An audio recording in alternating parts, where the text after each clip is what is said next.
हाँ फ्रेंड्स, अवधूत नगरी के daily the Hindu news analysis के इस सेशन में आप सभी का स्वागत करता हूँ। आइए आज हम बढ़ते हैं 14 जनवरी 2021 के आर्टिकल्स की तरफ। दोस्तों, पेज नंबर 1 पर जो हमारा पहला आर्टिकल है वो है आपके प्रोटेस्ट से संबंधित। डेली के डेली आपको पता है फार्म लॉ को लेके जो प्रोटेस्ट चल रहा है उसी से संबंधित डेली न्यूज़ और आर्टिकल्स जरूर मतलब नहीं कोई ना कोई टॉपिक होता है जो उससे रिलेट करता है। तो यहाँ पर भी वो चीजें बताई गई है कि no clarity on tomorrow talk, कि कल की बातों से कोई क्लियरिटी नहीं हुई है। सुप्रीम कोर्ट के जो मतलब यानी कि उसने स्टे ऑर्डर लगाया है a day after SC stay on farm law, कि किसानों के जो फार्म लॉ है उसके ऊपर सुप्रीम कोर्ट ने जो स्टे ऑर्डर लगाया है उसके बाद कोई बातचीत मतलब यानी कि एक तरह से क्लियर नहीं हुई है। तो प्रोटेस्टर ने क्या किया है, जो लेजिस्लेशन लेजिस्लेशन मतलब यानी कि जो आपके कानून की जो नए कृषि कानून की जो कॉपी थी, ठीक है, लेजिस्लेशन होते हैं कानून। तो ड्यूरिंग लोहरी सेलिब्रेशन, तो लोहरी सेलिब्रेशन के दौरान उन्होंने क्या किया, जो कानून की कॉपी थी उन्होंने उसे जला दिया, बर्न किया, और जलाकर उन्होंने लोहड़ी को सेलिब्रेट किया, ये बताया गया है। तो इसी से संबंधित ये हमारा पहला आर्टिकल था। पेज नंबर 2 पर जो हमारा आर्टिकल है दोस्तों वो है schools to reopen. Delhi government ने स्कूल्स को ओपन करने की तैयारी कर ली है, और आपको पता है काफ़ी लंबे समय से स्कूल्स जो है क्लोज चल रहे हैं। तो अब गवर्नमेंट ने 10th और 12th क्लासेस के लिए उनके उनके स्टूडेंट्स के लिए 18 जनवरी से स्कूल्स को ओपन करने की घोषणा कर दी है। लेकिन कुछ उसने कुछ चीज़ें हैं जो स्टेप्स भी है कुछ, या फिर आप कह सकते हैं कुछ गाइडलाइन है जो उन्होंने जारी किया है। सबसे पहले तो एक उन्होंने बता दिया कि कोई अटेंडेंस भाई कंपलसरी नहीं है, ठीक है? पेरेंट्स चाहे तो भेज सकते हैं, चाहे तो नहीं भेजिए। रही बात बैक टू स्कूल में कोई जो गाइडलाइन उन्होंने जारी की है, वो गाइडलाइन क्या कहती है? गाइडलाइन में जैसे कुछ चीज़ें ये है कि मान लीजिए बच्चा वही स्कूल आएगा जिसमें कोई सिम्पटम नहीं होंगे बीमारी के, ठीक है? या वो एम्प्लॉयी भी वही स्कूल आएगा जिसमें कोई सिम्पटम बीमारी के नहीं होंगे। और थर्मल स्क्रीनिंग जो होगी वो आपके मेन गेट की एंट्री पर वो अनिवार्य होगी। और हैंड सैनिटाइजेशंस की बात करें तो वो भी एंट्रेंस पे बिल्कुल कंपलसरी होगा, क्लासरूम में कंपलसरी होगा, लैब में कंपलसरी होगा, और पब्लिक यूटिलिटी की जो भी जगह है की चीज़ें हैं वहाँ पे भी ये सारी चीज़ें जो आपकी सैनिटाइजेशन है ये कंपलसरी होगा, ठीक है? और जो स्कूल अगर स्कूल्स की बात करें, स्कूल बिल्डिंग की, तो जो हेड ऑफ द स्कूल होगा वो इन सारी चीज़ों का है इंश्योर करेगा सैनिटाइजेशन की फैसिलिटी हो सके। और ऐसी चीज़ें जैसे कि मान लीजिए स्क्रीनर्स हो गए, डिसइंफेक्टेंट्स हो गए, साबुन हो गए, मास्क हो गए, ये सारी चीज़ें स्कूल में जहाँ पे इनकी ज़रूरत है वो प्रॉपर चीज़ रूप में अवेलेबल हो सके, वो सारी चीज़ की रिस्पॉन्सिबिलिटी जो रहेगी वो हेड ऑफ स्कूल की होगी, ठीक है? वो इन चीज़ों को एंश्योर करेगा। और प्लस एक क्वारंटाइन रूम के भी अवेलेबिलिटी की यहाँ पर बात कही जा रही है। सारे मेंबर जो होंगे फेस मास्क लगा के स्कूल में आएँगे, और फिजिकल डिस्टेंस जो होगा उनके बीच में वो मेंटेन किया जाएगा। 6 फीट की दूरी रखी जाएगी, ठीक है? और भीड़ या फिर एंट्री गेट पे और एग्ज़िट गेट पे भीड़ भी नहीं होने दिया जाएगा, ऐसा बताया गया है। और अगर मान लीजिए कोई भी इमरजेंसी होती है तो कोविड के जो प्रोटोकॉल है उसके द्वारा मतलब उन्हें गाइड किया जाएगा। और उसके बाद मतलब एक तरह से आप देख सकते हैं ये वही गाइडलाइन है जो कोविड-19 के लिए गवर्नमेंट ने बता रखी है। तो ये सारी गाइडलाइन जो इन्होंने स्कूल्स के लिए भी जारी किया है कि स्कूल्स तो ओपन होंगे, लेकिन कुछ चीज़ें हैं, कुछ गाइडलाइंस हैं, उन्हें फॉलो अप करके ही स्कूल को ओपन किया जा सकता है। अगला जो हमारा टॉपिक है इस द हिंदू के, तो वो पेज नंबर 3 पर है। पेज नंबर 3 पर है government launches 5th sero survey. Sero survey भी आपको पता है कोविड-19 की सर्वे से रिलेटेड है ये। इसमें गवर्नमेंट ये 5वां सीरो सर्वे जो दिल्ली गवर्नमेंट है 5वां सीरो सर्वे कंडक्ट करने की अ, मतलब लॉन्च कर चुकी है। 5वां सीरो सर्वे जो है वो शुरू कर रही है, ठीक है? और ये सबसे बड़ा होगा। आपको पता है सबसे पहला जो सीरो सर्वे है दोस्तों वो कब किया गया था? सबसे पहला सीरो सर्वे जो है आपका जून-जुलाई के लगभग किया गया था, ठीक है? पिछले साल की बात चल रही है, जून-जुलाई की बात कर रहे हैं। और उस समय जो है लगभग 23.4% पीपल जो थे, उनमें एंटीबॉडीज़ जो है क्रिएट हो चुकी थी, ठीक है? और एक सीरो इन अगस्त सोड, और जो अगस्त में सीरो सर्वे हुआ था उस टाइम में 29.1% पीपल ऐसे थे जिनमें एंटीबॉडीज़ क्रिएट हो चुकी थी, और सितंबर में 25.1% थे, और फिर अक्टूबर में 25.5% थे। तो ब्लड सैंपल जो है इनसे टेस्ट किया जाता है, इनके ब्लड सैंपल्स लिए जाते हैं एंटीबॉडी इनके एंटीबॉडी टेस्टिंग किट के जरिए, और फिर पॉजिटिव रिजल्ट जो होता है, ठीक है, would imply that the person should develop antibodies against the virus.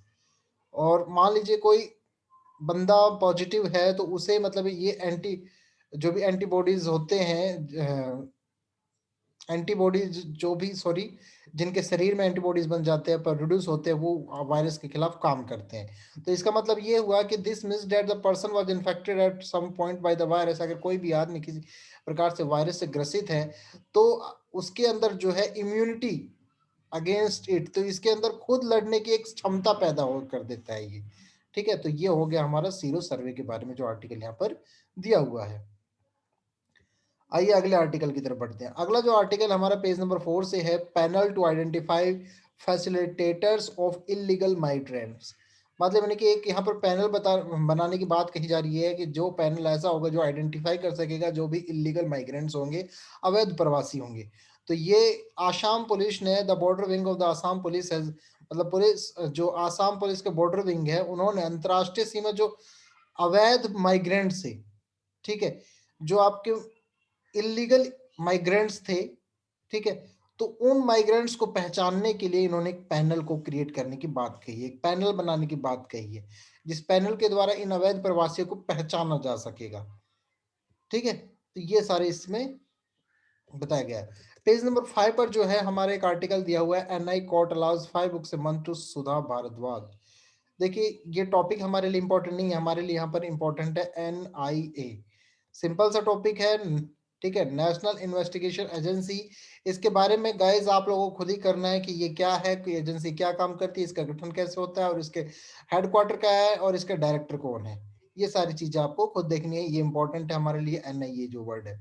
अगला पेज नंबर 9 की तरफ बढ़ते हैं, तो CCS approved 83 Tejas fighter for air force. CCS ने मतलब 83 तेजस फाइटर्स एयरफोर्स के लिए अप्रूव कर दिया। अब ये सीसीएस क्या है? सीसीएस मतलब आप है यहाँ पर cabinet committee on security, cabinet committee on security. तो इसने क्या किया, एक डील की है, बहुत बड़ी डील है, डिफेंस डील है, और बुधवार को इन्होंने 83 तेजा फाइटर है, वो फाइटर कैसे है, लाइट कॉम्बैट एयरक्राफ्ट, बहुत ही हल्के हैं, कॉम्बैट एयर एलसीए के नाम से भी जाने जाते हैं, ठीक है, जो कि हिंदुस्तान एरोनॉटिक्स लिमिटेड HAL के द्वारा बनाए गए हैं। और किसके लिए बनाए गए हैं? वो इंडियन एयरफोर्स के लिए बनाए गए हैं, और जिनकी कीमत जो है, लागत जो है, लगभग 47,000 करोड़ की बताई जा रही है। तो इस डील को मतलब यानी कि CCS ने अप्रूवेशन दे दी है। कितने फाइटर है उसमें? 83 तेजाज फाइटर, कीमत क्या है? 47,000 करोड़ है।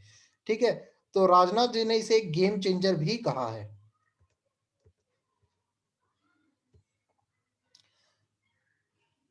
आगे बढ़ते हैं हम लोग।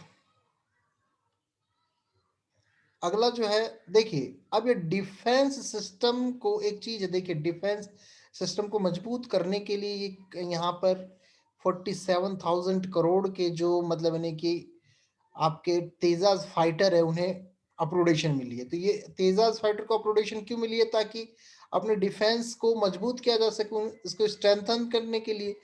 तो बात यहाँ से हमारे लिए एक निकल के ये आती है कि why defence system is required to be strength, मतलब रक्षा प्रणाली को मजबूत करने की जरूरत क्यों है? सभी को पता है क्यों जरूरत है। नंबर एक, क्योंकि हमारे defence system is still lacking with high technology. कि हमारे डिफेंस सिस्टम में किस चीज की कमी है? हाई टेक्नोलॉजी की कमी है। ठीक है, हाई टेक्नोलॉजी डिफेंस इक्विपमेंट जो होने चाहिए नई टेक्नोलॉजी के, वो चीज नहीं है उनके पास। ठीक है, रिलेशन जो है मतलब पड़ोसी देशों के साथ देखा जाए वो भी इतने गुड नहीं है, अच्छे नहीं है। तो और अगर बात की जाए, ठीक है, इन टर्म्स ऑफ स्ट्रॉन्गेस्ट, तो army forces on third position, air forces on the fourth position, और नेवी फोर्स जो है वो 7वीं पोजीशन पे है। तो इन्हीं सभी कारणों से हम सबको जरूरत है कि हम इस जो डायनेमिक वर्ल्ड में अपडेट होके रहें। अगर हमें इसके साथ चलना है तो हमें अपडेट भी होके रहना पड़ेगा। तो इसीलिए डिफेंस सिस्टम को स्ट्रेंथन करने की बात कही जा रही है, मजबूत करने की बात कही जा रही है।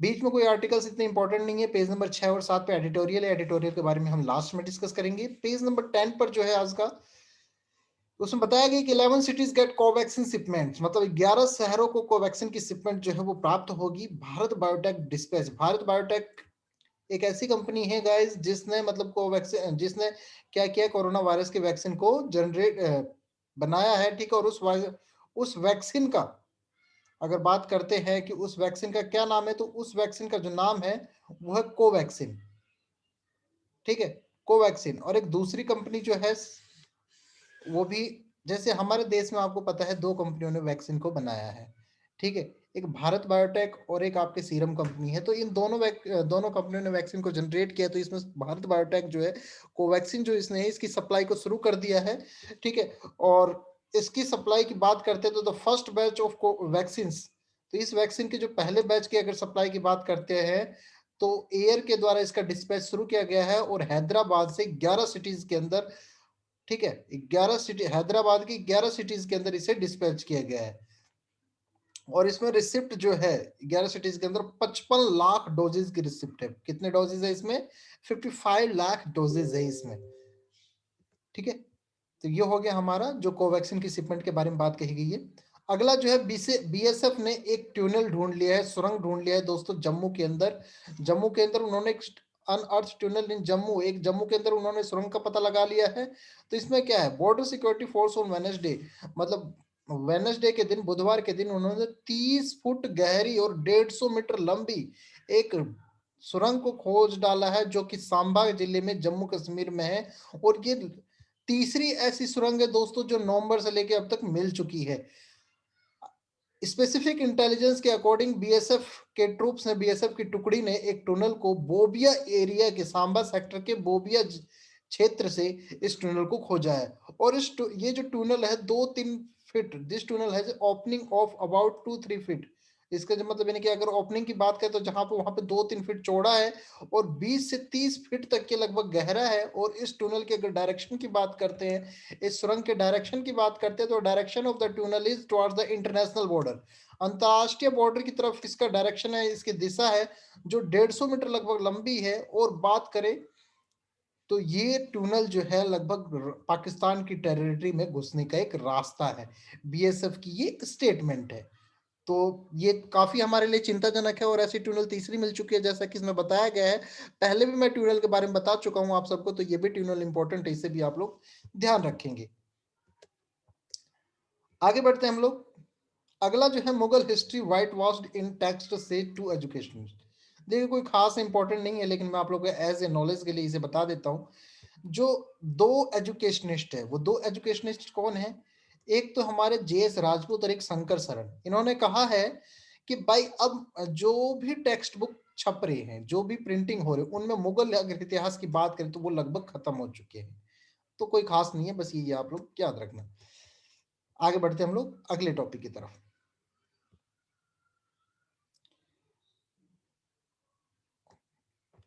अगला टॉपिक जो है हमारा, strong India would act as counterbalance to China US.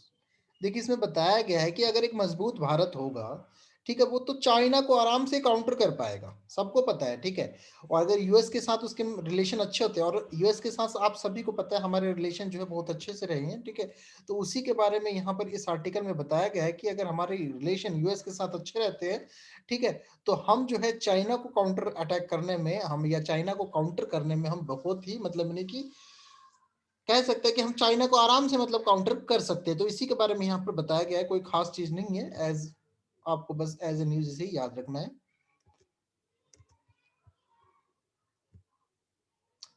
अब देखिए एडिटोरियल, हमारे इंपॉर्टेंट एडिटोरियल गाइस। ये एडिटोरियल मैं आप लोगों को पहले भी डिस्कस कर चुका हूँ, इसलिए आज की अगर बात करते हैं तो आज हमारे पास ना तो इतनी न्यूज है खास और ना ही इतने एडिटोरियल है।